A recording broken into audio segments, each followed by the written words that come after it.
Book 4 in the Let's Ask Allah series. Buckle Up by Dawn Leslie.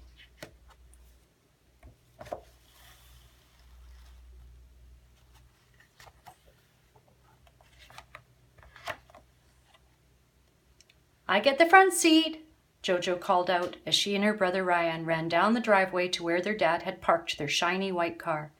Rayan reached the door first, but happily opened it for his sister, and she climbed inside the front while he scrambled onto the back seat. Their father Zaid had promised to take them to the park near his office. They usually rode their bikes there, but because he needed to return to work after their playtime, he decided they would all go together in the car. "Okay, we're off," he said as he backed out onto the road. "Remember, we only have a little while to play because your mom is cooking dinner and I need to go back to work for a few more hours." "Dad, can we open the sunroof, please?" asked Rayan. He really didn't mind when Jojo sat in the front seat because that meant he could stand up with his head outside and watch all the traffic go by. Rayan loved cars, and he and his dad often played a game where they counted to see how many of their favorites were on the road. He stood up and held onto the sides of the open window. The warm wind blew through his curls, and he tried to count as many cars as he could. "Is it okay if I stand on the seat, Dad?" he asked. "I see a green Ferrari." "Sure, son," said his dad, laughing. "Just don't jump out, Rayan." "I won't, I promise," said Rayan, and he turned his head as the beautiful green car passed by. Just then his dad slammed on the brakes. A car beside them had moved quickly into their lane, and it was difficult not to bump into it. Rayan tried hard to hold on, but the force of the sharp stop was too strong, and he hit his head on the edge of the sunroof. He fell off the back seat and landed in between his dad and Jojo in the front of the car. "Rayan," his dad shouted, "are you okay?" "Dad," screamed Jojo, "Rayan's head is bleeding and his eyes are closed." With his heart pounding and a deep fear that his son was badly hurt, Zaid pulled into the closest parking spot and stopped the car. Rayan was crumpled up with his eyes closed. Halfway between the front and back seats of the car, there was a big blue bump on his forehead, and some blood was trickling out of his nose. Jojo was crying. "Dad, is he dead?" she sobbed. Zaid held his little boy's face between his hands and called his name.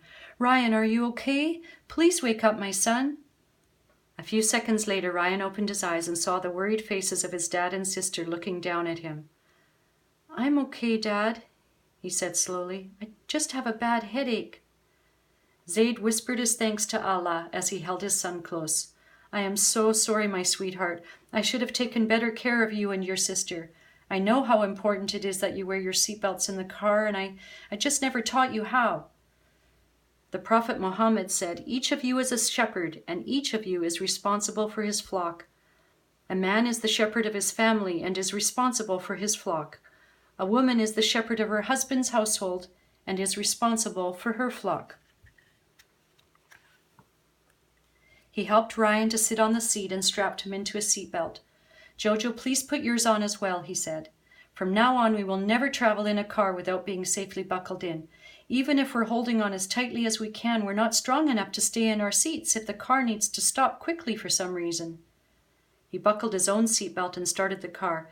"We need to go to Dr. Muna's clinic to make sure that you're all right, Rayan," he said quietly. Dr. Muna shone a light in Rayan's eyes to make sure they were working properly and asked him to squeeze her fingers as hard as he could with each hand. She then held up 2 fingers and asked how many he could see. All these little tests were checking whether or not Rayan's brain had been damaged when he hit his head. She said, "Rayan, I don't think you've done any serious harm, but because you were unconscious for a little while after you hit your head, I think we should do a CT scan just to make sure you're okay." She phoned another doctor at the hospital to say that Rayan was on his way. Zaid called his wife to tell her what had happened, and she met them at the hospital.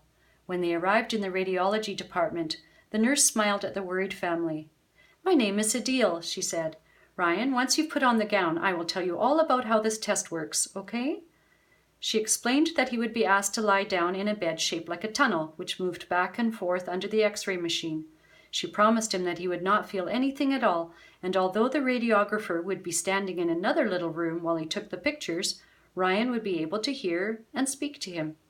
She then said that while the X-ray machine was moving around the bed and taking pictures of the inside of his head, it would make a whirring noise and move a bit each time a picture was taken. "Ryan, the whole test will only take about 30 minutes to do, and your family can wait for you just next to this room," she said kindly. Ryan felt a little bit scared when he first lay down on the tunnel bed, but he tried to be really still and do as the radiographer asked him. Zaid, Sarah, and Jojo waited nervously while Ryan was having his CT scan, but it wasn't too long before Hadil brought him in to join them. He had changed back into his clothes, and Hadil told them that Dr. Muna would speak with him soon once she had the results from the radiologist. Sure enough, Dr. Muna joined them within a few minutes. "Good news," she said with a smile. "As I thought, Ryan, there's no sign of any damage inside your head. You are very lucky." She turned to Zaid. "You and your children could have been badly hurt today, and I hope that now you realize how important it is to wear your seatbelts when traveling in the car. Part of your responsibility as a parent is to keep your children as safe as possible, and it should be a family rule that no one rides in a car unless they're buckled in." Zaid nodded at her and then kneeled on the floor to hug Ryan and Jojo. "Dr. Muna is right, and I'm so thankful that you're both okay. I think we've all learned a big lesson. We are not strong enough to stay in our seats if something goes wrong, and from now on we must all wear our seatbelts every time we get in the car." That night, he tucked his son into bed and stroked his curly hair while he slowly fell asleep.